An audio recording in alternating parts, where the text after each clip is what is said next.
And I record both audio, video, and it looks like our quality is really good. So I'm going to end up putting this on YouTube as well, if you're good with that. Oh, that's great. Thank you. I'm really trying to make an effort on getting my YouTube up. Yeah. But there's just so many different social platforms to think about now. I'm even TikTok. TikTok is huge. And Yeah. you don't even realize, because there's so many people who just go on TikTok and scroll at night, and a lot of like-minded people. I mean, there's a lot of stupidity on TikTok, let me tell you. Yeah, absolutely. But there's a lot of, valuable people who are, potential clients, potential listeners, whoever. So, okay. So if you're ready, I'm going to hit record, and in 3, 2, I record my audio separate in case if you're wondering what I'm doing. No, I Because like your Shure microphone there. I'm an audio guy and play music, are so you? oh yeah. Oh, really? My Yeah. husband used to be in the industry. Oh, cool. Have you ever heard of Jaybird headphones? I have not. They were like the first in the wireless headphones. So Okay. his company actually brought Jaybird to market, and then they sold to Logitech. And my Oh, husband's like, and anyway, this was my Christmas gift right here. she's a beauty. Isn't she? I know, Yeah. because I had just the old Yeti microphone, and so Yeah. I got upgraded at Christmas, so I was pretty happy about that. That's a good call. Yeah. Okay. If you're ready, I'm going to hit record in 3, 2, 1. Hi, everyone. Welcome to Sandy K Nutrition, Health and Lifestyle Queen. Today, my special guest is Dr. Kelly Blodgett.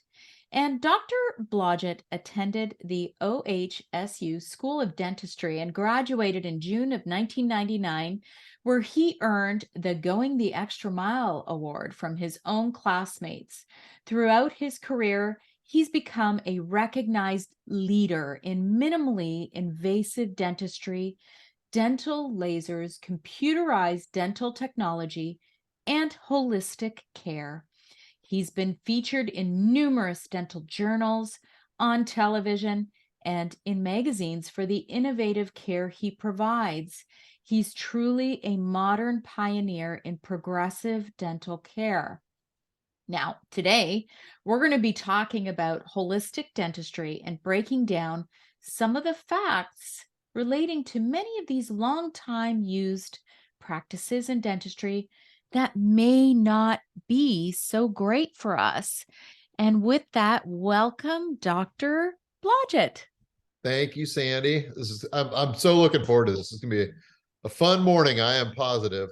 I think so, because when I announced that I'm going to be interviewing you, people were like messaging me, can you ask him about this? And can you ask him about that? And so, of course, it's going to be an interesting conversation that is going to get a lot of engagement from our audience. So I have to ask you, we know that you went to school for this, but how did you get into the holistic side of dentistry? Yes. Well, it's an interesting story. I'll give you a brief background for how on earth I got into dentistry in the first place. Okay. Um, I as a high schooler, I somehow or another became so interested in psychology and the human mind and how we communicate and how we think, our belief systems. Um, and as I went into college, I had a very clear vision for myself that like I'm going to come out of here and get a master's degree and a PhD, and I'm going to become a counselor or psychologist or whatever. And I got my plan. Yeah. And by January of 1993, I was into a master's program, and my girlfriend at the time, who I've now been married to for almost 29 years, we were both headed off to the same program. And part of the story of my journey is that in April of that year, I became a Christian and started developing a prayer life and a spiritual life. And I very clearly heard God calling me to become a dentist and to reverse the negative stereotype of dentistry. I mean, it was like someone was talking to me. Oh, And, with 2 months left to go in college, I was faced with a decision of, do I pursue my own vision or do I pursue what I believe God's calling me to do? And both my wife and I dropped the program we were going to do, and we pursued a different path. She went to work to support us, and I went to back to college after just having graduated, so I could get all my science, classes, yeah. so that I could apply to dental school. And that was 30 years ago now. Wow. And here we are, 30 years later. And it appears that, I'm by putting one foot in front of the other every day for 30 years, I'm feel like I'm, living out God's calling on my life and helping people to see that what they eat, how they take care of their bodies, how they think has an impact on their mouth, on their oral health, and flip that around. Everything that happens within their mouth impacts their whole body health. And unfortunately, our healthcare system is built in such a odd way that dentistry really is, it's considered this totally separate aspect of our health. You ever think about like medical students, nursing students, dental students? We all take the same first 2 years of classes, Yeah. anatomy, physiology, biochemistry, microbiology, histology, pathology. We're all taking the same courses, but they're literally different schools, Yeah. and we treat the educational process differently depending on what your specialty is, I guess. So um anyway, that's how I got here. And part of the holistic twist, I guess, or biologically compatible, you might consider it, is simply based on what I have seen over 25 years of direct patient care. There's a lot of traditional dental approaches that are in direct conflict with human health. For instance, putting mercury in somebody's mouth where they breathe it in and swallow it every second of every day, it just makes no sense. I mean, if you break a compact fluorescent light bulb on the floor, everybody's concerned, oh my goodness, mercury vapor. I Hmm. mean, Hmm. there's like thousands of times more mercury in one filling than there is in that light bulb, and we're putting it in people's mouths. Yeah. And I mean, that's just one example, but it doesn't make a lot of sense. 200 years ago, when we had no other materials, it made a lot of sense, because what else, what were you going to do? Right. The nutrition of human beings was changing so much at the Industrial Revolution. So many more processed foods, refined sugars, and that stuff destroys dental health. So they had to come up with something to fill teeth, I guess. But here we are, 21st century. We've got so many other materials. It makes no sense to put that stuff in anymore. Yet nobody's the wiser. So it keeps happening. Now, I've had two mercury fillings removed. And I mean, and then there's the fact that you're heating it up all the time, right? And then Right. swallowing. So if you're eating soup regularly, you're heating that up and then swallowing it. So I have had my two mercury fillings replaced. What is it now? Ceramic? Is that what the common Yeah, is it's it? probably either a direct ceramic where like you can make it at a lab, you can make it in your office, depending on your technology. A lot of people will get composite, which is actually glass particles in a resin matrix.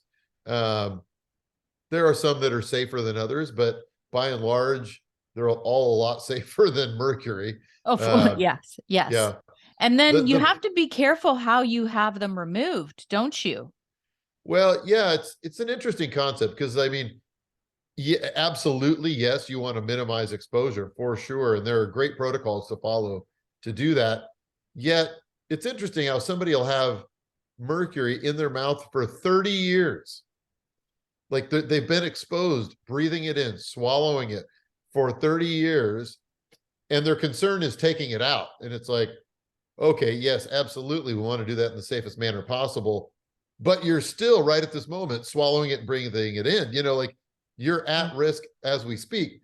So, finding somebody who practices, there are a couple protocols out there, whether and we'll probably talk about different groups that people can look up to get access to providers close to them. Yeah. Uh, but yeah, I mean, we even have like in every room in my office, we have vacuum systems. They have these huge hoses on them that you stick by a person's mouth. So as you're removing this stuff, all the vapor is going down that suction system. So as to minimize overall risk, because any given person will only have so many fillings in their mouth. My team and I are exposed to like thousands of these per year. So we're trying to have a very low risk environment for everybody that's involved in this process. For sure. So I guess we can start. Let's start up here, Sure. high level, and then work into all of the questions that I have for you, Oh, goody. that are more detailed. So I'll start with a post that I read on your page on Instagram. And it was talking about an educate. I love your Instagram, by the way. Thank It's you. so educational. And I've been in this industry for a little while and been into holistic health, and I am learning from your page. Thank So, you. first off, how are the teeth connected to the whole body? And I'm going to give you one example.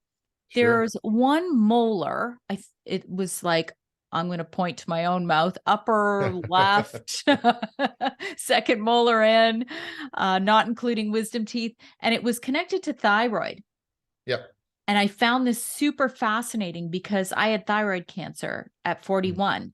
And that one molar kind of hangs lower than the rest of my molars. It's like, it's weird. It's like it's moved out of position. So perhaps if you can talk to us about how the teeth are connected to the whole body. Yeah. So um partly what got me turned on to looking at this was observing people's health changes. So I just want to offer that because there's no energetic meridian class in dental school. And honestly, like that might be a bit much for people who are just trying to figure out, how do I talk to people? Yeah. Yeah. And then how do I help them, manage their teeth? Um, but really through a series of helping people remove chronic infections over a number of years and watching their health improve, I started to see the connections, and then got introduced to a book called The Spark and the Machine that kind of described using Western vernacular the concept of like acupuncture meridians in and of themselves. Mhm. So, when we look at like the tissues, the embryonic tissues from which teeth are created, it's in direct connection to your central nervous system. And when you look at how these things butt off over times in the few, first weeks of in utero life, it's just fascinating how everything is truly connected. Now, again, it's the weirdest thing to me about life in terms of healthcare that we treat systems like they aren't connected, right? Yes. Like, oh, you better go see your kidney specialist, but God forbid Yes. they would talk to your dentist, right?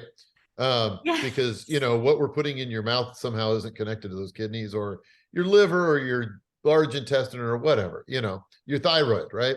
Yeah. So embryologically, those things are connected. And if you just look at how the body then develops from there, it's like, oh, well, they look like they're a long ways apart, but they started from the same place and are connected. And there are ways actually for those listeners who might find it interesting to look up um, like electroacupuncture according to Vol. It's called EAV. You can Google it. Or acupuncture meridian assessment, or some people might refer to it as electrodermal screening. there are ways to actually measure energetic flow through different organ systems.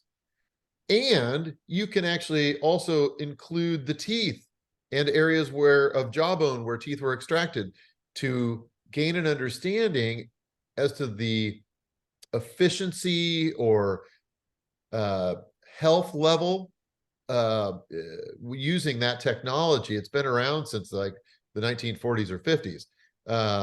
It's fascinating stuff. I've been at Dr. Simon Yu's office in St. Louis, Missouri, and watched him use it. I've seen Don Ewing in Houston, Texas use it. And these are for both health and dental purposes.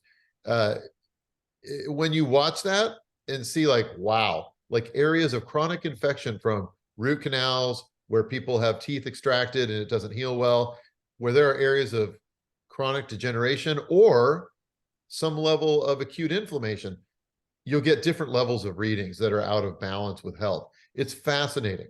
We actually have a team member currently who's training in that technique, and hopefully we'll be live with that April this year. That is so cool. So it's an actual technique, or is it an instrument, or what is it?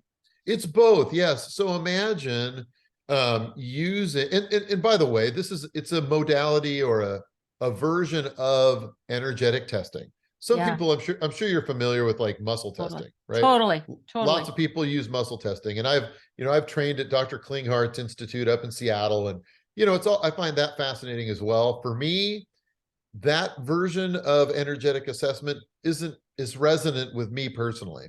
Okay. So we've pursued this EAV or AMA or EDS, whatever you want to call it. You're actually using a machine that has a very low voltage circuit. The patient will hold in one hand a brass rod that has a wire that's connected to the machine. The second wire, which you use to close the circuit, you can touch all sorts of different acupuncture points on the hands, feet, things like that. And it is so cool. I mean, to watch energy, especially a seasoned provider, of course, go through the organ systems of the body using that kind of technology is fascinating. And it's so low risk, right? It doesn't cost hardly anything, like you can get a $500 version of a machine, you can get a $20,000 version of a machine, depending on what you're trying to record, Right. But we have one of each, because it's helpful to record those things, of course, when you're gathering that data.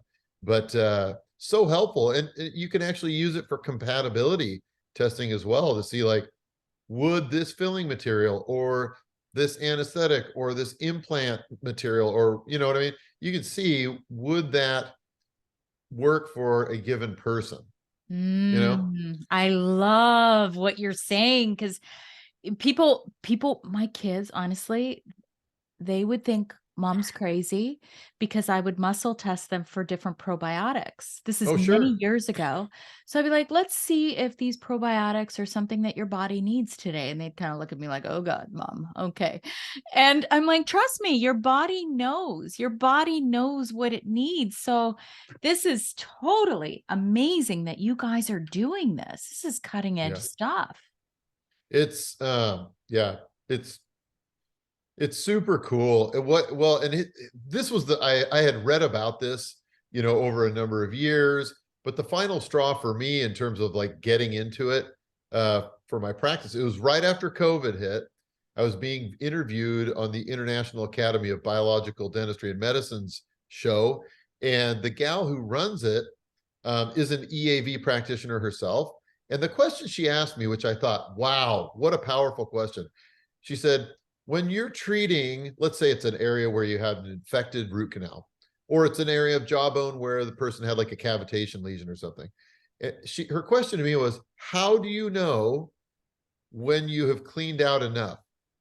Because you're taking out the tooth, there's infected bone, there's affected bone, meaning the part of the bone that in response to this infection has made changes. When do you know that you've achieved a level of health balance so that the patient can heal? And I had to admit, I'm like I have no idea, frankly, right? I clean it out, I'm looking at it, it's like, I don't have energy vision. Right. Um, to some extent, like these areas can look more fatty when they're unhealthy. And therefore, when you see clean blood flow coming out, you can make the assumption that hopefully we're close enough. But in reality, you don't know. And so that's what kind of, led me to investigate this and, invest in a system. That was like 3 years ago. And it's taken us this long to find the mentors, to find, the ways in which, because it's not a common thing, yet nobody's allergic to energy. It doesn't cost hardly anything. Um, so it's like, gosh, I hope to help other dentists and their teams see the value in this as we start to integrate it and, observe its usefulness. Hmm. Okay, so maybe answer this question just on a different topic. What's the difference between a biological dentist and a holistic dentist? And is there any difference at all? So in reality, uh, those are marketing terms, right? Uh-huh. So I think that the intention of using those words is that because they're just words, right? We're all dentists, we're all human beings trying to help other human beings. Um, we use those terms to differentiate the fact that in our practices, those of us who, espouse to be more biological or holistic or naturopathic or whatever you want to call it, functional, integrative, Hmm. Hmm. it's all just words, right? Yeah. But we're trying to describe that we're looking at things from a degree of wholeness, as Yes. opposed to, oh, Sandy, you got a hole in your tooth, we need to drill it and fill it. As a for instance, I saw a woman yesterday, early because she was having a toothache, and you know, she's like, "Well, I'm having pain. Like, what can you do for me today?" And I'm like, "We got to hold on a minute. Like, we have to understand why are you breaking down first? You know, because if we just like try to put one fire out, um, or the analogy I often use is when your house is on fire, we don't call the contractor to talk about putting on a new roof. We call the fire department to put out the fire first, because Yes. until we get the disease state understood, first of all, like why is it happening? What's going on? Is it your sympathetic overdrive? Is it what you're eating? Like, I don't know. Is it nutritional deficiencies? Um, so holistic, biological, integrative, functional, whatever you want to call it, dentists tend to be like those who are really practicing biological principles are thinking about the connectivity of all these things in regards to health. Now, I will acknowledge this, which really stinks, but there are so many dentists out there these days who are like, "Oh, we're a biological office." And what's that mean? Like I recently had a team member come on board who worked for a biological dentist. And she's like, I was like, well, what was biological about it? Well, like we had an ozone generator. Okay, cool. Mm. What'd you do with the ozone generator? We made ozonated water. Okay, like what else did Oh, you do with ozone? That was it. So, and it's like, and there's nothing wrong with that. Like, that's great. Ozonated water, it's awesome. It's better than using scope or Listerine. Nobody's allergic to water or oxygen. So that's yeah. fine. But it's like, what does that mean? And how are we thinking differently? And so I think it's tricky. There have been terms I have observed over the past 25 years. When I got out of dental school in 99, it was cosmetic dentistry was like the new thing, right? Yeah. Woo. Because frankly, back in those days, we didn't have ceramics that were strong enough to put in the mouth as a crown where it was just ceramic. You had to have metals. And arguably, some dentists just put in gold or put in silver, and like, there you go. And it's not very cosmetic. So to say like we focus on cosmetic dentistry made sense back then. Today, you better hope that every dentist you meet is a cosmetic dentist, right? Like, Yeah. that's an expectation. So what's it mean to say you're cosmetic anymore? Nothing, you know? And then we've moved it, then it was minimally invasive. Now it's holistic and naturopathic. It doesn't really mean much. So, The, sorry, I was I just was going to just, finish that thought and yeah. say the only thing that matters is when you call and speak to the team that works at a practice, what is their understanding of health? What is the degree to which they are listening to you as an individual human being and your goals for your specific health?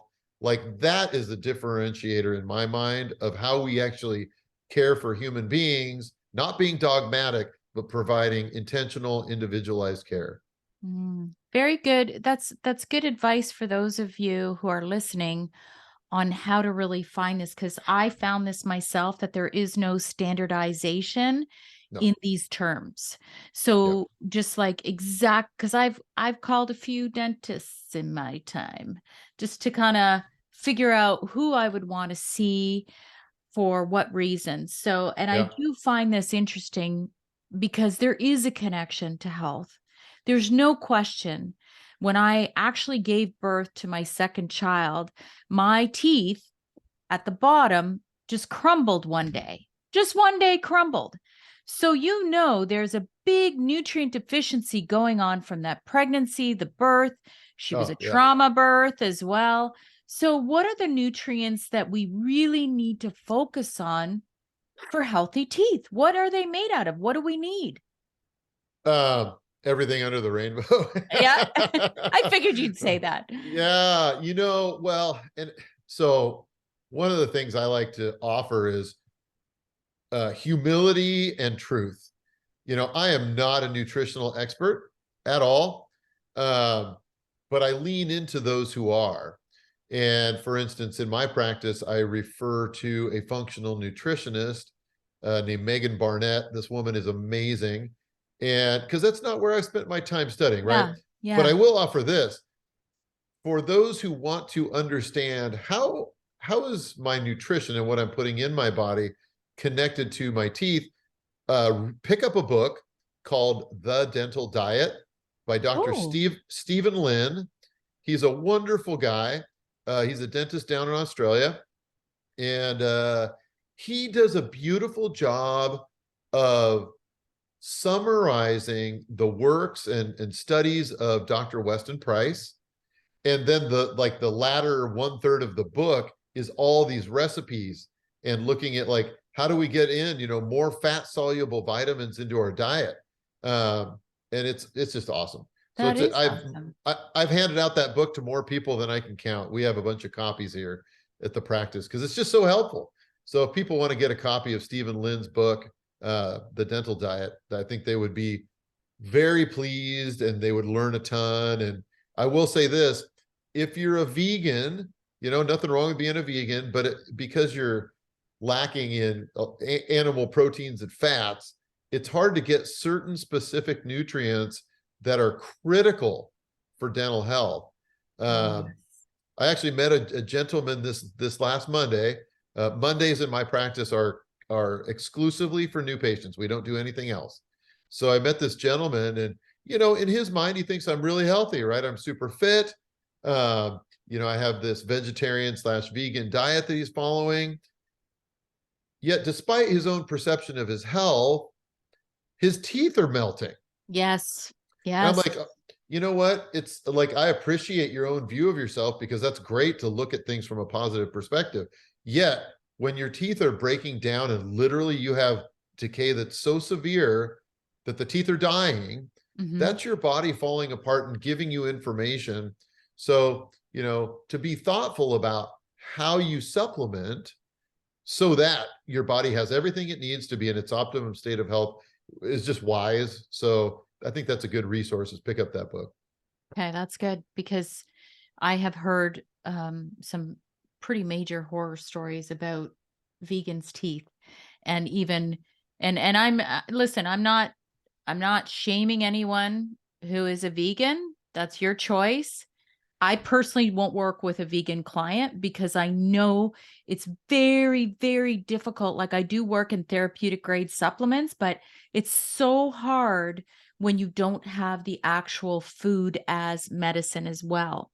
It's difficult and you need those Yeah. nutrients. So, Well, when I was in my integrative medical dental training back in New Jersey, our our nutrition expert, a guy named Dr. David Getoff, who sadly passed last year, uh, he made a comment that I thought was so funny. One of my classmates asked him, like, would you work with vegans? And he said, absolutely, I'll work with vegans, provided they eat meat for 6 months when I work with them.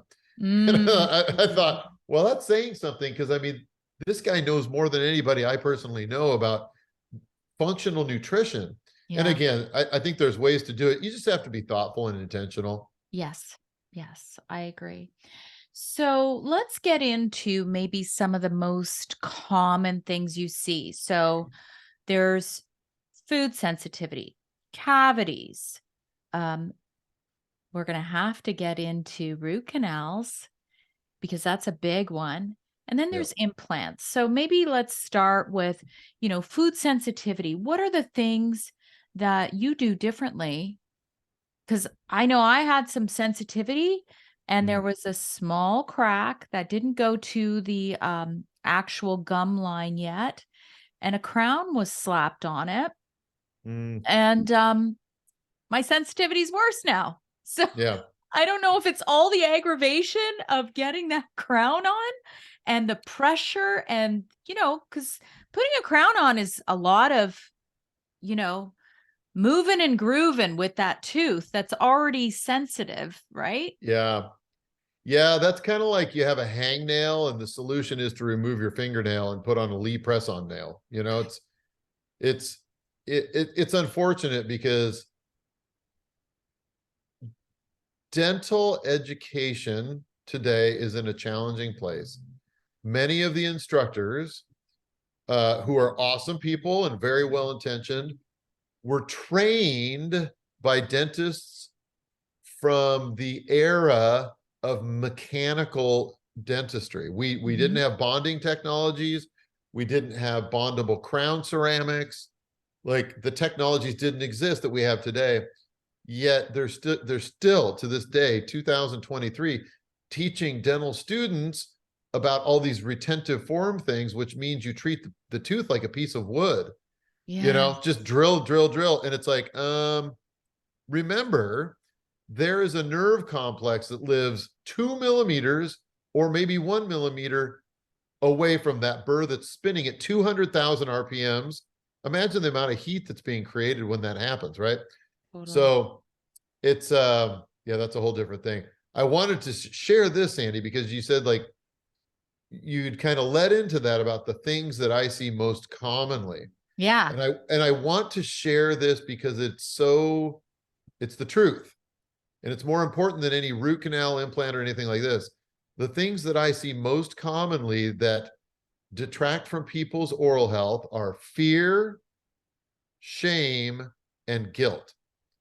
And Mm. it stems from the language that we use around much of healthcare, particularly dentistry, the phrases that you should, like, people get shoulded and needed to no end, right? Yes. Sandy, oh, you got that crack in your tooth. You should be flossing it more and brushing it more, and you need a crown. And Yes. you're like, okay, like, I That's mean, exactly me. I'm like, okay, I don't know. how I how did just I guess, right? Yeah, I just want the sensitivity to stop. Like, that's all. Like, and I don't Right. know what to do. Do I use special toothpaste? What do I do? Yeah. And so the reason I share that is that, one, it's true, and two, when we almost 3 years ago stopped seeing, or stopped performing clinical care on Mondays, so that all we did was see new patients those days. We Mhm. literally stopped everything so that we could present information to human beings who were suffering with their oral health Yeah. in a way that they could understand it. So it becomes a very integrated, experiential, time at the office. Like, everything's photographs, three-dimensional scans, three-dimensional x-rays. Everything becomes something that they can understand personally and see it themselves and go, wow, like, I had no idea. When we start operating on a level where we see each other eye to eye, instead of I'm the doctor, you're the patient, and you don't know anything, you should.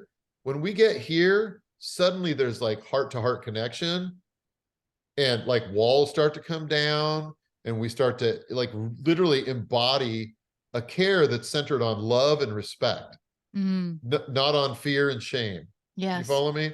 Yeah. So like it literally revolutionized our practice, which was also, it was already a very successful practice, but it took us into this stratosphere of like, we literally don't have enough spaces to see all the people who want to come, which Yeah. I'm grateful for that.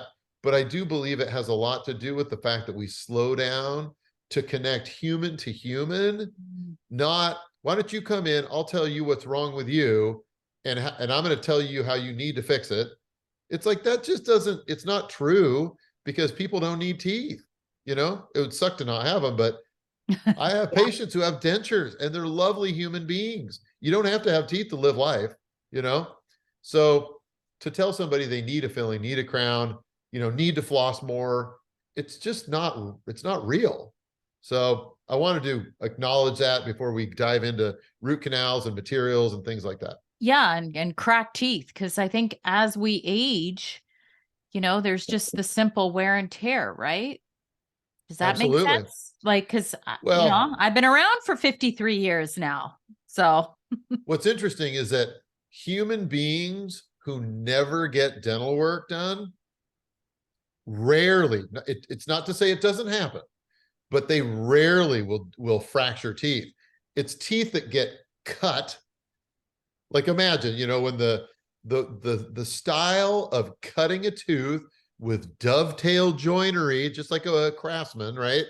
I mean, this is what I yeah. was taught in the Yes. Yes. 1990s. Like, well, you got to undercut like a dovetail joint. And it's like, all right, well, if my dental skills ever go out the window, I can become a carpenter and I'll be set, right? There you go. I mean, but that's what we had to do because of the technologies that we had at the time. So anyway, those are the teeth that crack the most. I mean, I just was helping a woman yesterday, huge mercury filling in her second molar. Okay. And she's like, it's been in there for 25 years. And now all of a sudden, I put that in quotes because it's like, no, it's not all of a sudden. It took 25 years of you chewing on this damn thing that had its structural integrity cut out of it, literally, Yeah. for that cusp to start to break. And sure enough, when we took the mercury filling out, we were able to get in there with microscopes and see like, wow, your cusp, it's still intact, but it's almost completely fractured off. Thankfully, we were able to get in there with some air abrasion technology and very minimally invasively remove that crack and then bond it all back together, So with better technologies, we can offer less invasive care, but still that tooth is at risk, right? Because the nerve's already mad. Okay. Let me just ask you that. So you're saying that if you see a small little crack, you're Yes. able to kind of buff Remove that it. out? Yeah. Really? So you guys have the x-rays and the technology to be able to see how deep that goes, how far that goes. Yeah. One of the things, and then again, this goes back to creating an experience for the human being that I'm serving so that they become an integral part of what's happening. Yeah. Okay. So this goes back 6 years ago. I bought dental chairs that have high definition intraoral cameras built onto them. Every step of everything that I do, I take a photo, a photo, a photo, a photo. And then at the end, we're able to sit up and pull up the 20 photos and walk through. This is exactly what happened so that they can see, like, let's say, for instance, and this happened last week, I saw this lovely woman, she'd flown in from out of state. We're cleaning up her decay, and it's like, whoa, the decay is in your nerve, and she doesn't want root canals. Okay. So we're like, let me show you the photographs. This is what we're seeing. This is what's happening. And she was able to get from, well, that's a bummer, but I understand why this is appropriate, for my situation. Let's go ahead and take the teeth out, because she can see it with her own eyes that in fact the infection is in the nerves of her teeth, and she doesn't want that, and she doesn't want root canals. So I'm super excited. I just got a 4K video camera that's going to mount to my my loops that hopefully in a couple of weeks I'll start using. So then we'll have like live video recording that if they want to see it later, they can actually see this is what happened. It's like Discovery Channel in your own mouth, right? Cool. Yeah, it'll be super rad. Yeah, that is cool. Okay, so now root canals are a big deal. Yeah, huge. And, you know, I have my own, this is totally my opinion on this. I see it as a process and I see it not with everybody. I'm not putting everyone into one, category, but I see this whole process of, oh, you have a crack. Let's put a crown on there. Oh, darn it. The crack has gone deeper. Let's do a root canal. Let's get another crown. Oh, crap. Your tooth fell out. The whole root canal fell out. Oh, now you need an implant. So, I've seen this happen, not with Oh yeah. myself, Yeah. but I'm like, what is the deal with that? Why why do we need the root canal? And is it even safe to have a dead tooth or organ, whatever you want, like the nerve? What is it? Like, why do we even need to do that step? Well, it's a great question, and I'm going to offer a clarification of verbiage again that Okay. nobody needs a root canal. Okay. It's a lie to say you need a root canal. The only thing you need is air. You need oxygen or you're going to die within 3 minutes or so, right? Yep. You do need water on a relatively frequent basis. There you go. Hmm. Uh, those are like true needs. To say somebody needs a root canal isn't true. Now, if somebody says, you know, this tooth is killing me, I don't want to lose my tooth. I understand there are risks to root canal therapy for my health, but I'm just not ready to part with it. I think I'd rather choose the root canal. Then it's a choice, Okay. and I am totally open to offering that to patients. Like it should be, in my opinion, it is appropriate to allow them to make the best decision for themselves based on all the information. But when a provider tells you you need this Hmm. without any further information, you just say, well, my tooth hurts. Well, you need a root canal. Most people are like, you're the professional, so why would you tell me this if it isn't true? But Right. it's not true to tell anybody that. They don't need it. So I think that it's like maybe that's being, anal retentive wordsmithing, but I think it's really important to use the highest state of energetic resonance we can with our words Hmm. because they carry meaning, and they're highly influential when you're a professional Yes, telling somebody they need something. It's I like agree. you're power tripping them. So, but to get back to the clinical issue at hand, you painted the perfect picture, right? This cracks me up. It's so sad. People will come in, they're like, I don't get it. I had these mercury fillings put in my teeth 30 years ago. I can see there's some black crack lines visually. They don't hurt, but my dentist is telling me I need crowns, or worse yet, maybe the dentist said you need crowns and they did them. And again, the tooth had no symptoms at all. Like they don't bother to take the filling out first to see if there's anything wrong inside. And if there are no extending fractures, just bond in a composite filling, right? Like that you can absolutely be so minimally invasive with repairing or removing more toxic or relatively more toxic materials. But like, oh, we see little black crack lines. That's the excuse to just obliterate the enamel.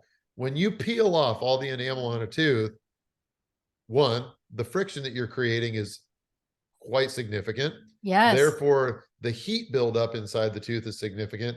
And it oftentimes will permanently damage the nerves in the tooth such that you never recover from it. And therefore, the only option is do a root canal or take the tooth out. And it's Mhm. all frequently, not always, but frequently avoidable by pursuing some sort of bondable technology, whether it's as we talked about at the beginning of our talk, is it composite, is it a little ceramic part that you can bond to the tooth. I mean, our ability to be creative is only limited by our vision, and also the technologies we choose to invest in for our patients.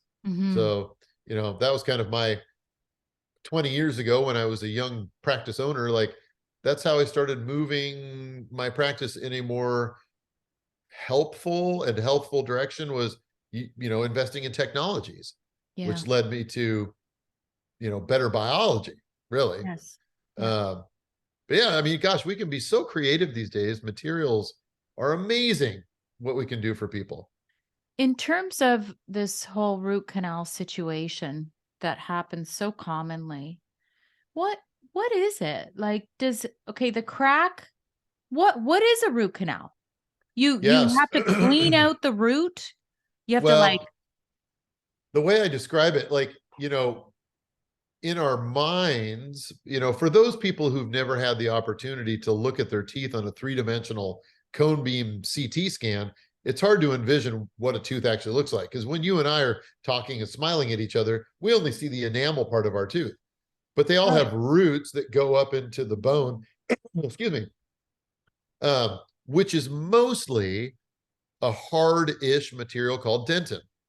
But in the very center of that, there's a thin, skinny canal that might be not even a half a millimeter wide. I mean, it's very tiny. That has these ribbons of nerve fibers and little tiny arterioles and, venules that are in the tooth. It's a living organ, right? And we treat it like a piece of wood.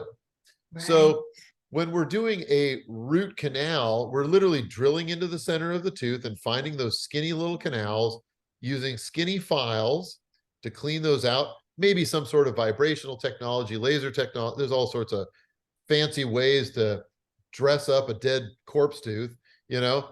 Um, and then you fill it with like a sealer material and what's called gutta percha frequently. These materials that have metal oxides so you can see them on an x-ray. And here's the problem that I have observed with root canals is that, can it take pain away? Absolutely. Can you still function with that tooth? Absolutely. And those are good things, right? And again, for some people, that might be an appropriate choice, and by all means, choose it. But understand these two things. One, the dentin that is like 70 to 80% of your tooth is porous like a sponge. The whole thing, it's just full of pores that are 10 to 20 times wider each pore than the little microbes that live under your gums that just crawl right in there as soon as there's no longer an immune system connection to it. So that's one aspect, is that it's a chronic source of microbial exposure in your living jawbone. The second issue is that a living healthy tooth carries energetic or like energy flow.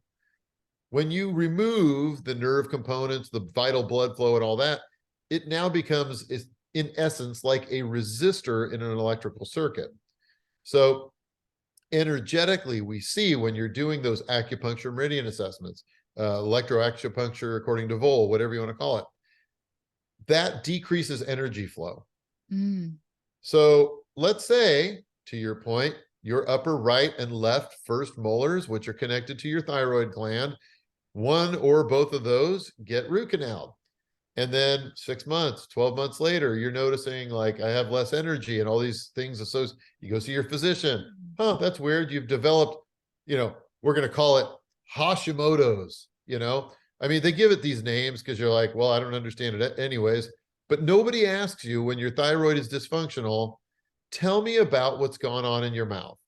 Yeah. Have you had any root canals? Have you had any teeth extracted? When those teeth were extracted, how did the healing go? Do you have any metals in your mouth? Do you have any mixed metals that are touching one another, right? We don't, all these things that influence energy flow, like literally, it's measurable. We don't ask about it because, again, the dental educational aspect of healthcare is totally outside of general healthcare. Totally. Totally. And here's what is really, really interesting. I know that there's a couple of molars on the bottom that are closely related to digestion, right? Oh, it's like 20 of your teeth, or maybe more than, I think it's 24 of your teeth are connected to either your stomach, small intestine, or large intestine. This might be so weird for me to ask this, but I have to ask.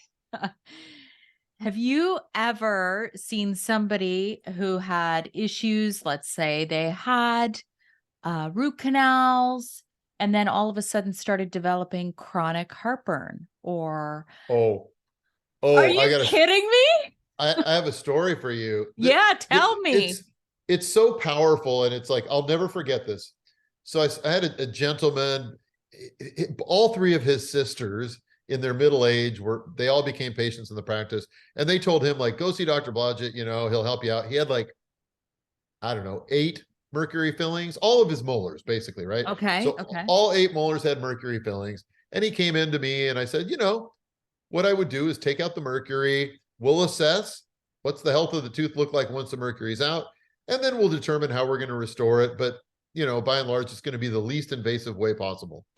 And of course, because that takes me a lot more time than just grinding it down to a nub, I charge more. So he decided to go to see a different dentist that was closer to him that also was on his insurance plan. And that dentist told him, like, oh, well, yeah, you see, you got these black cracks, you're going to need crowns. So this is no joke. All his right molars, he goes in, gets all 4 teeth spun down, crowns put on the teeth, after which, go figure, his teeth hurt. Within 18 months, 3 of those 4 teeth had been root canaled. Now, this is where it gets really interesting. This is a guy who had no digestive problems, right? And all 4 of those molars are on the meridian of his large intestine. Suddenly he develops, ulcerative colitis, blah, blah, like he literally cannot have a solid bowel movement. And he's like, this is so weird. Like, what's wrong with my guts? And of course, who do you go see when you have those problems? You go see a gastroenterologist, because Yeah. why would you think of your teeth, right? Well, thankfully, his sister, who was the first family member to come see me originally, said, I think you need to go back and see Dr. Blodgett. And partly, I'll never forget this because it was April of 2020, right when COVID had hit, and no dentists were working. But I'm like, well, I got to help people, right? Literally, they're dying Yes. because of these issues that we see. So he comes in, his digestion is so bad. His body's just severely bloated. None of his detox pathways are working effectively. And he's like, I don't know what's happened, but I think that these root canals are affecting my GI health, blah, blah, blah, blah, blah. I want them out. And I'm thinking, like, oh my gosh, what a bummer. Like, all this was avoidable, of course, but it is what it is. So we took out those 3 teeth. He came back 2 weeks later for us to remove the stitches and check on how he's healing. He had lost over 20 pounds of water weight. What had previously looked like just, a gaunt, it looked like he was dying. He just like himself, full of color, look, like back to looking like his fit self. I was like, oh my goodness. Like, it was such a shock. And I mean, now, we see this stuff every single day in my practice. It never is lost on me how powerful it is, though, because of where I've come from, which is a very traditional training. This stuff is absolutely real, despite how many providers there are out there who say, like, the teeth aren't connected to, this, that, and the other part of your body. It's like, they really are. And it's sad that it's poo-pooed to the extent that it is. In terms of studies, I know a lot of people like to research themselves. They like to look for the studies. And I always encourage that. I'm not like, a lot of GPs who are like, don't go to Google. I'm like, go to Google and research some good studies, Yeah. right? Like that are Yep. actually although those can be slanted too. We all know this, right? Well, Yeah. they all are, but Yeah, I know. But can we find any kind of studies if somebody wanted to that connect root canals to different health conditions, like oh yeah, autoimmune conditions? You can, right? absolutely. I mean, what's cool is, like, it's funny, as a matter of fact, this family of siblings, that I was mentioning is how I got connected to the functional nutritionist that I work with here in Portland on a daily basis. And when I got her turned on to this aspect of what we're being exposed to through root canals, I mean, this gal is like a dog on a bone with research. She loves it. She I has a love very that. Yeah. scientific mind, whatever that means. She loves reading research and delving into it. And I actually last year had her speak at a conference in Missouri where she was able to talk to all these dentists. We were all there for a periodontal conference, right? Like, it's very well established in the research that gum infection absolutely leads to higher risks of all sorts of health issues, from heart attacks to Alzheimer's, diabetes, all sorts of course, right? Chronic infection in your body, like, we want to avoid that. But yet, like, over here in this camp is periodontal disease, dangerous. Over here, root canal infection, no problem. It's like that. It makes no sense. So what she did was took a deep dive into the research to look at what kind of information is out there that's coming out in journals. And it's not the Journal of the American Dental Association. It's not the Journal of the Academy of General Dentistry. It's not Endodontics Quarterly. It's like, microbiology journal. Things that dentists aren't reading, of course, and that's fine. Like, we've all got lives. It's not like we just sit around studying 24 hours a day, but the information's coming out. So I love when Megan takes a dive into that stuff, and she'll send me articles. She's like, Kelly, you got to read this study. And I'm like, wow, like, that is fascinating. So I'm sure it'll be another 100 years because resistance is strong and dogma is hard to change. Yeah, it is. But, one human being to another, as we're sitting here connecting about this, and God willing, thousands, if not millions of people will listen to this and question what's being done for their own oral health and how it connects to the rest of their body. So that's another big issue. You just kind of briefly touched on it, is gums, like receding gums, gum infection. What is a major or major causative factors or factor in that? Well, so it's everything. Okay. But let me put it in this context. One of the most common reasons that I will see localized areas of bone loss is due to the nature of how a person's bite comes together. Okay. So let's think of it this way. Why can people go in and have orthodontic movement? Like, you apply a force to a tooth and the bone modifies itself so that the teeth can move. Yeah. Right? Without the bone restructuring itself for the sake of the forces we're applying, orthodontics wouldn't work. Bone is not cement. It's a living tissue, and it will respond to the forces applied to it. So let's say you go in and you get a filling done, and then a year later you get another filling done. Then a year later you get another filling done. And after, a period of time, you've got all this dental work in your mouth. What's the likelihood that every single time you get a filling done, your bite's perfect? It's not. Like, it's just, the more complexity you add to it, the more challenging it becomes. And therefore, when we see localized areas of bone loss frequently, there's this bite relationship component to it. So that's more of a localized issue, right? Yeah. When it's more of an entire mouth, oftentimes we look to either, like, well, what's your gastrointestinal health functioning? Are you able to absorb things in the first place? And what are you putting down the gullet? What are you trying to absorb, and are you absorbing it? And what's the genetic component to inflammation? So oftentimes we'll see, like, well, my mom has the same recession that I have, right? Because it makes sense. If you're So there genetic, is a yes. genetic component to healthy teeth. There's a genetic component to the expression of our growth, right? So the bone, like, why does the daughter look so much like mom? Well, because they share genes, Yeah. Yeah. but maybe the other daughter looks more like dad or whatever. And so, one child might have teeth that in shape and arch form resemble one parent and the other child the other. I mean, that's genetics for Hmm. sure, right? Hmm. Hmm. Um, the long-term health of those teeth,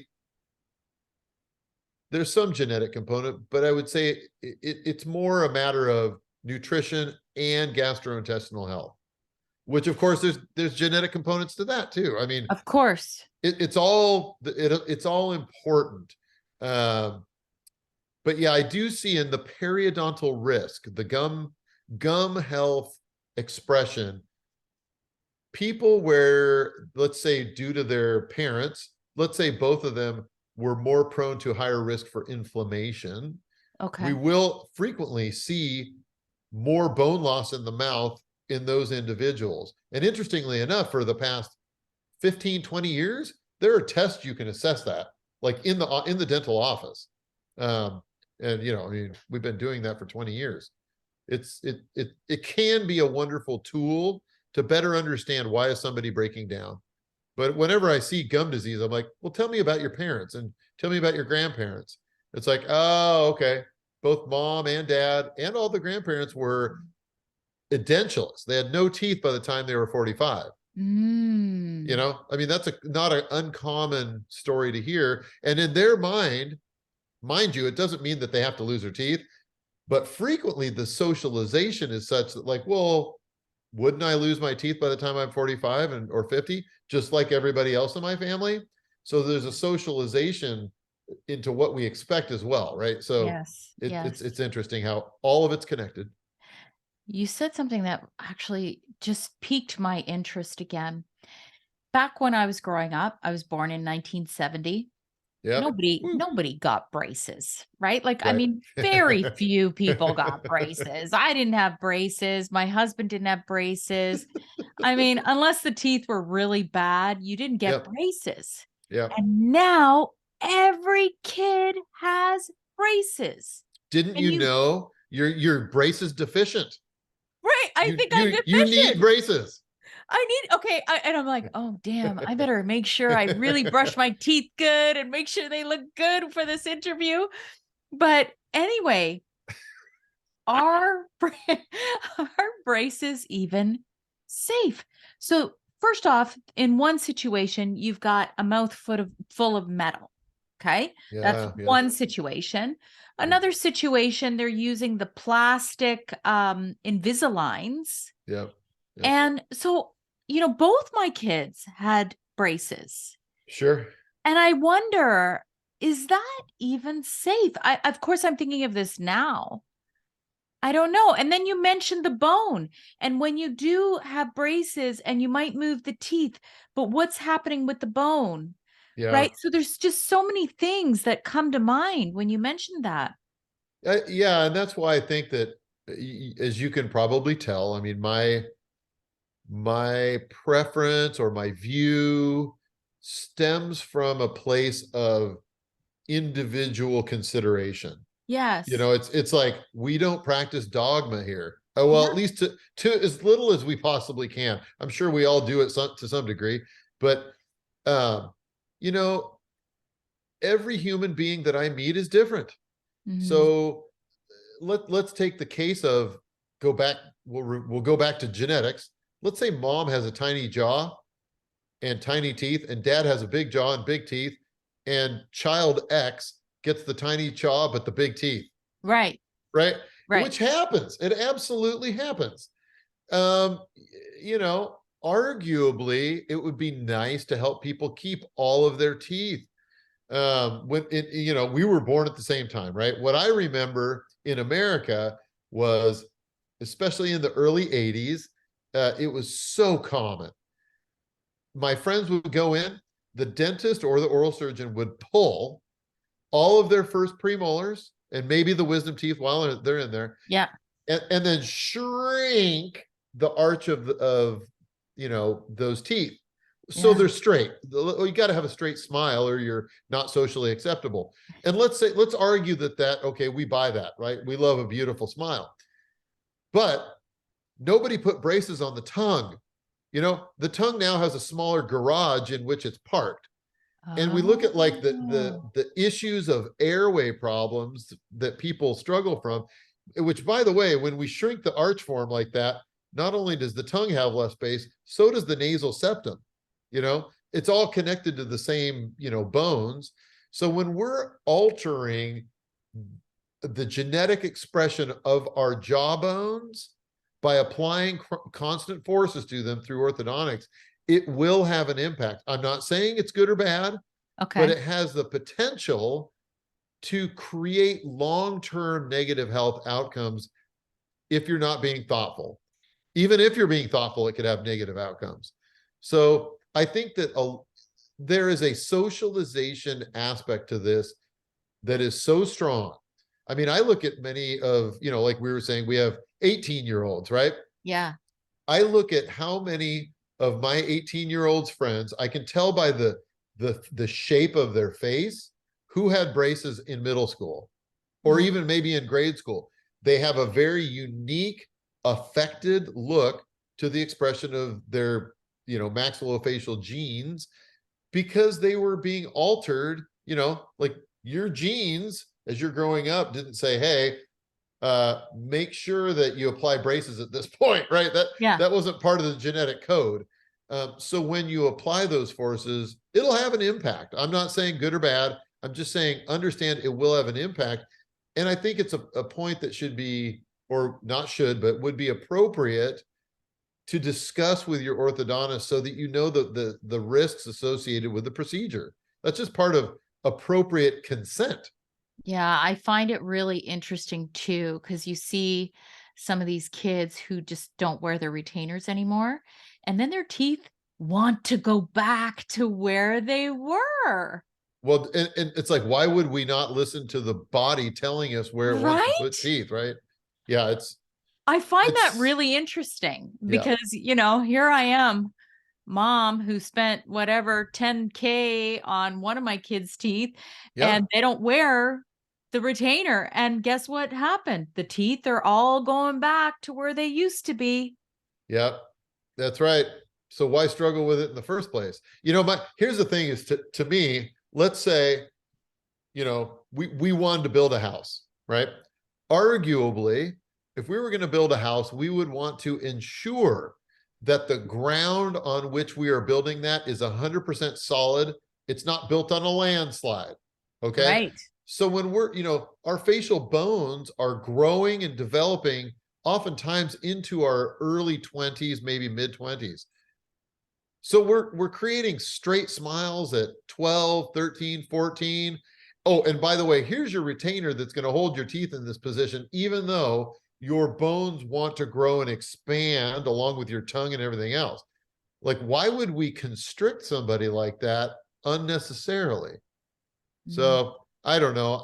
I'm all for, like, when there are alterations or aberrations in dental presentation at a young age to help get people on track. Sure. Like, cross bites, whatever, like, okay, sometimes it's appropriate to let's get you on track so that you can allow as the tongues grow. Because the thing about it, as the tongue gets bigger, it's a force that's applying, or a body that's applying force to that bone through our chewing mechanisms and all this, right? But if you want to refine things and straighten them out, maybe wait until your early 20s, mid 20s, when the foundation is set. Yeah. Yeah. Then you can do things predictably. Do you think that the materials that are used are safe? That's my other question. Well, any safer or less safe than what's in our food or what's in our water supply or what's in our vaccines, or, like, I think most, this is what I would say. Are there people who are sensitive to the materials we put in the mouth? Absolutely. If a person says, I can't wear cheap jewelry, I can't wear cheap earrings, my earlobes break out. Well, why would we put metal brackets in that person's mouth that contain nickel? Because the most Right. likely, most likely thing is they're allergic or sensitive to nickel. So could you use plastic trays? Yeah, probably. I mean, I don't think that they're going to break down that much. Now, I wouldn't necessarily put in plastic trays and drink hot coffee all day, Right. They take them out anyway for like eating, they take Right. those Invisaligns out. Okay, I mean, I could honestly talk to you forever, and we are over an hour now.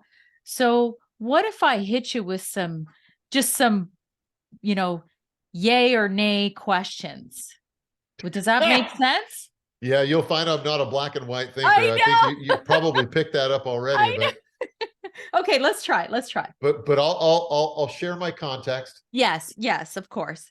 Okay, fluoride or no fluoride? That I can safely say, I think that fluoride is unnecessary for dental health when we consider that for how many millennia did we have water supplies in the vast majority of the world with no fluoride added to it, and their dental health didn't break down, Okay, you know? fair. So, and I would put it this way, adding fluoride will not overcome the, liter or 2 liters of soda or kombucha or frappuccino from Starbucks or whatever that you might be ingesting and sipping on all day long, or your lemon water and whatever else. It's like Yeah, that's it, acidic, it's right? it's not an issue of lack of fluoride. It's an issue of gut health and what we put in our mouths Okay. generally. All right. Whitening toothpastes or non-whitening toothpastes? Or toothpaste at all. Do we even Okay. do we even need them? Okay, I I was going to ask you about charcoal toothpaste because that's a big thing now. My advice to people is to download the Environmental Working Groups app Hmm. called Healthy Living. And if you want to use toothpaste, which I personally do, just use the Healthy Living app and scan the barcode and find out what the level of toxicity is and use things that are low risk. I don't care what you use. It's like, is it better to go through the car wash or do it by hand? I don't care. Like, you're going to get a clean car either way. Just Okay. do what makes you happy and that you feel healthful doing. I think you're going to find this story really funny. My mom, when she was little, they grew up in a little farm in Croatia. Okay. Born in 1946. Yeah. They used to take like charcoal from the Yeah. fireplace after it Wow. cools down, and they this is not hot. They would Wow. take it, and so when I told my mom, yeah, charcoal's a big deal, she's like, oh, I used to do that when I was a little kid. That's awesome. I That's so awesome. I thought that was so funny. I'm like, you're kidding me, mom. She's like, that's how we used to clean our teeth. Like, what do you And, do? and it costs nothing. There you go. There you go. What do you think of baking soda for stains? I think it can be effective. Yeah. I mean, Okay. yeah. Mouthwash. I know what you're going to say. I know what you're going to say, but say it. Well, I mean, it's a great what mouthwash is a great way for large corporations to make money because Yeah. people are like, oh my goodness, if I swish with this acidic, minty tasting alcohol based rinse, I'll smell like glory. It'll be awesome. And it's funny, like I wrote a blog post years ago on why mouthwash is so ridiculously unnecessary. And like if you currently, Google, do I need mouthwash? I think my article is like the number one thing that pops up. It's Love just it. silly. Yeah. Well, the best thing to keep your mouth healthy is great saliva, which you're only going to get if you have good digestion, you can absorb your nutrients, and you drink clean water, and you live to some degree in a parasympathetic state because we don't express a lot of saliva when we're in sympathetic overdrive. It's Mm, very simple. I love that you say that. Okay. And also the other thing with mouthwash, I watched, I don't know if you know Dr. Nathan Bryan, but he talked about how it minimizes nitric oxide and there's all Yeah. kinds of nastiness Yeah. with mouthwash. Okay. If I was somebody who wanted to optimize my oral health, Do you think it's a good idea to get rid of like metal crowns and, that sort of thing? Just if you were able to do it. Yeah, yeah, sure.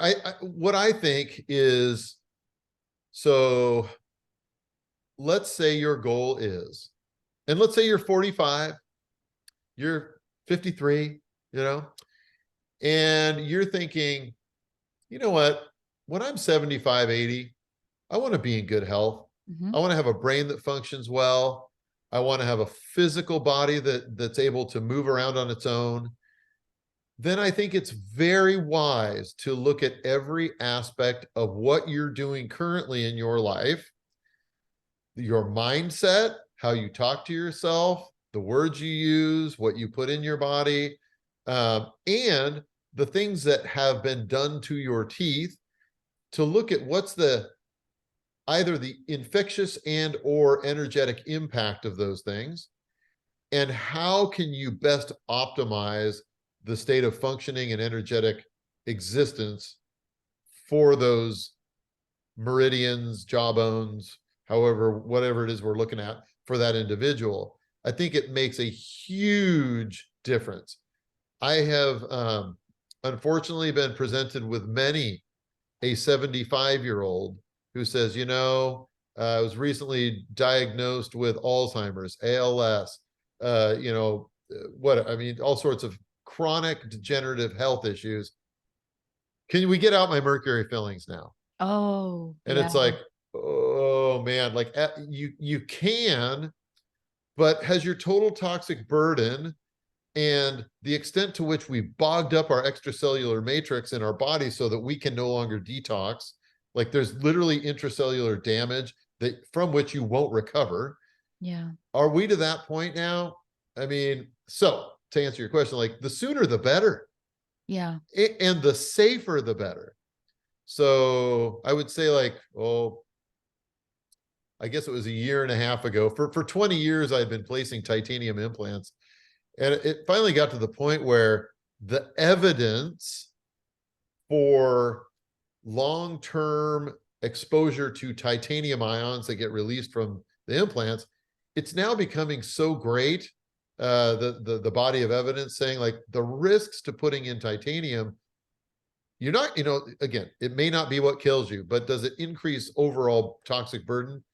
For some people, absolutely it does. So if we can use only materials that don't present that, why wouldn't we do that instead? Yeah. Or if your health balance is such that like, I'd like to err on the side of less risky. Well, okay, then we probably would want to go through the process of getting rid of mercury, or maybe stop using fluoride, or you just have to look at your own health picture and make those decisions in conjunction with somebody who can thoughtfully help you and knowledgeably help you. So you guys do zirconium now? Zirconium implants? Yeah, What's it's the difference between titanium and zirconium? Zirconium's like some sort of a glass or something? well, so zirconium is a metal.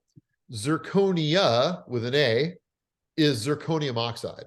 Okay. When zirconium oxide, which is what the entire implant with a zirconia implant is from which it's created, it's literally white, and it is a ceramic material.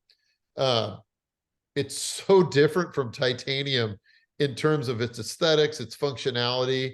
It requires different thinking as a clinician or a surgeon who's, I'm both a restorative dentist and a surgeon. I build the foundation and put on the walls and the roof, right?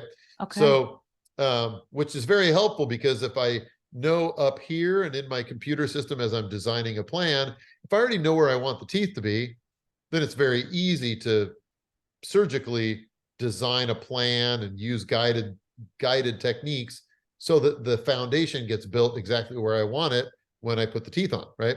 Right. But yes, like using ceramic materials, the ones that I use, they function just like teeth. You can actually take, fine diamond burrs and shape them just like you would shape teeth, which is so different from titanium, where titanium implants, they go in only the bone and you have to build everything off of a bone level, so it's partly you do that because it's unsightly to see dark metal, right?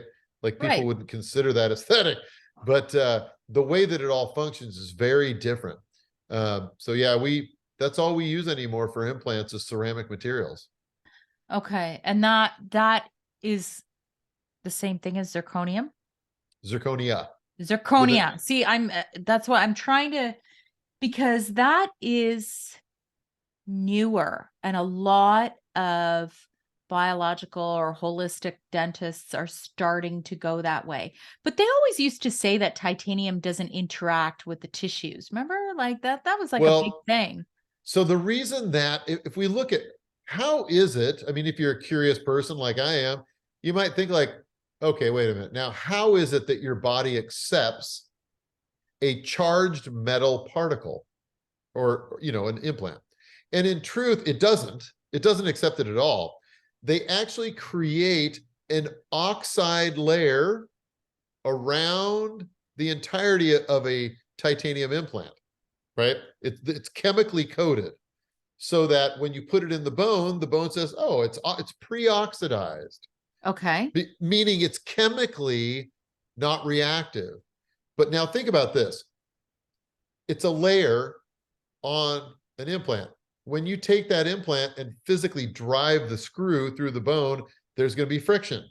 When you have friction, it's going to rub some of that oxide layer off.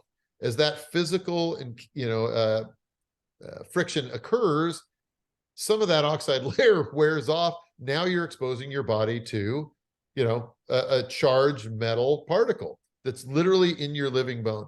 Some of it'll attach, some of it'll be reacting because the oxide layer is just at the surface.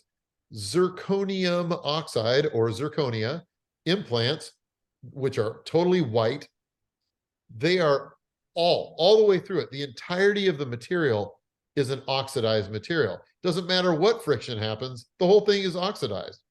So it's not chemically active. But it still goes into the bone like Yes, like it still has to go in like a regular implant. correct. Just like, well, and also just like a root of a tooth, because the root of the tooth is also in the bone, right? So it's, in essence, when you're replacing teeth, you have to replace the root, the part that's in the bone for stability so it doesn't fall out. And you have to have the part that sticks out, which is what we call an abutment and a crown, that looks like a tooth is sitting there. Yeah. So Yeah. if you look at my posts on Instagram, I've presented a number of different cases where it might be a back tooth, some front teeth, whatever. The idea is that can we go from start to finish in a single visit where a dead diseased tooth is removed Mm-hmm. and we put in a ceramic biocompatible implant and put the crown on it all at the same time and then glue it to the adjacent teeth for support while the bone attaches to it. And I mean, this is what I do every day. That can be done all in one day? Absolutely. I've heard of people waiting, like I have no implants. Months. Months. Yeah. So, but you still have to make sure that the bone is healthy, correct? Well, what's interesting is that I would say you have to ensure that you have removed all pathology. So, like when I take a tooth out, Mm. frequently it's like not only is the tooth in there, but there's gross soft tissue where the bone, your immune system is like rejecting this dead tooth, right?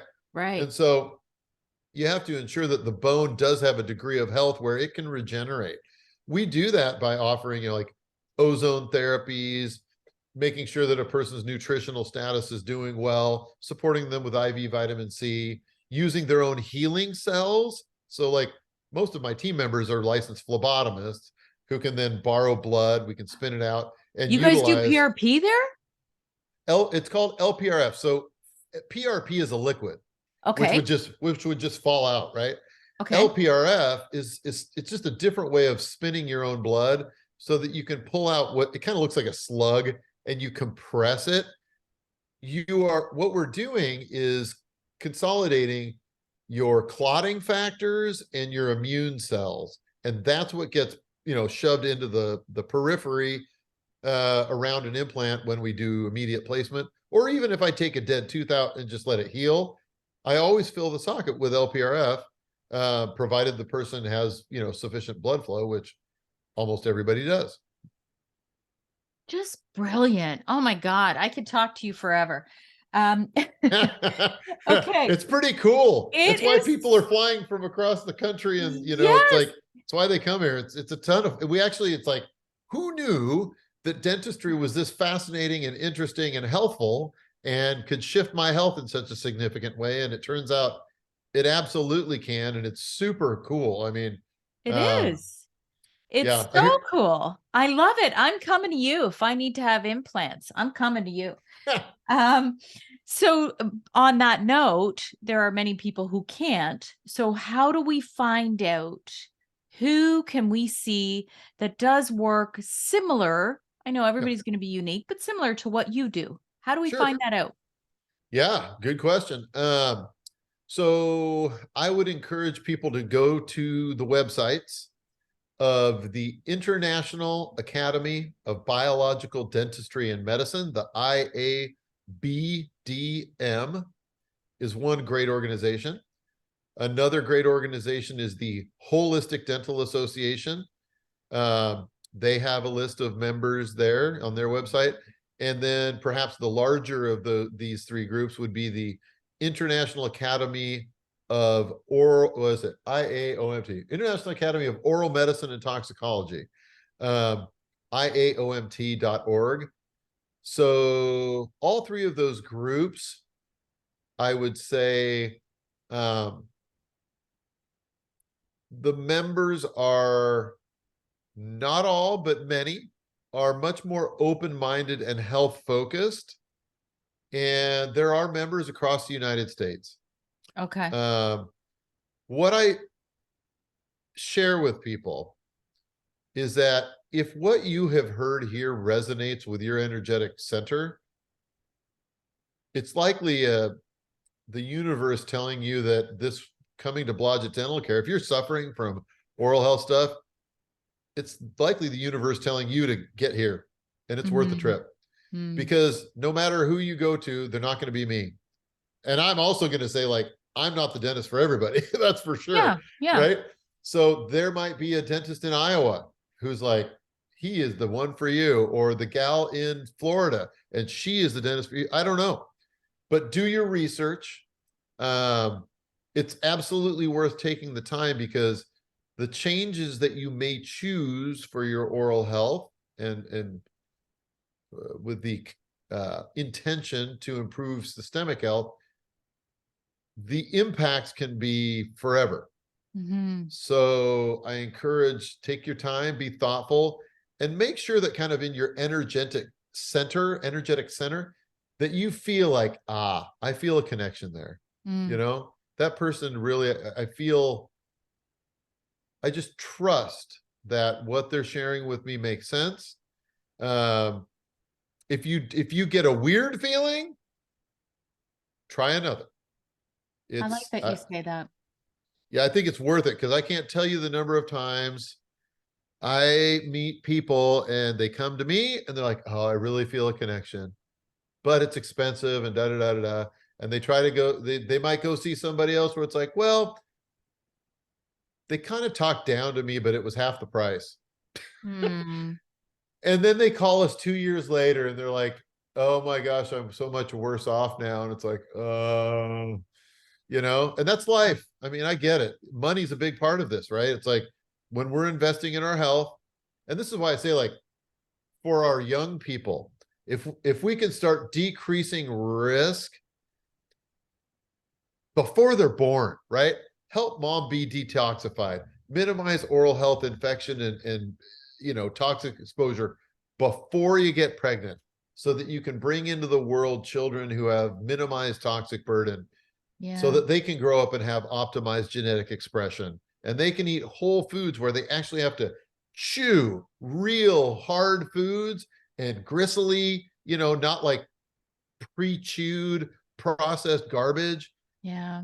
I mean, it's foundational how we can help people get to their best genetic expression.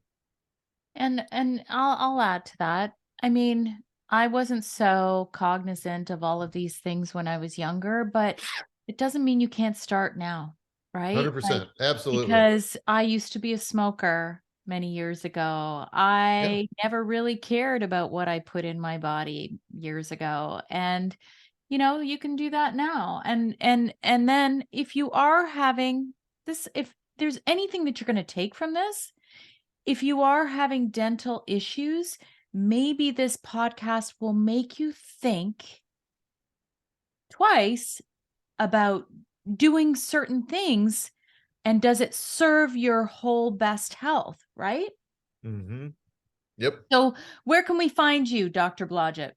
Yes, please. BlodgettDentalCare.com is my website. And I would be so grateful to whomever's listening to this if they go to Instagram and look me up at Blodgett Dental Care and share my handle with every single human being you know, because God put me on this earth to change dentistry globally so that people can start experiencing positive experiences at the dental practice, not like, feeling like they hate it. I mean, I hear every week, I can't believe I'm saying this, but I'm excited to get my dental work done. And I'm like, Mm. it's easy to get excited about something if we understand it and create value for it.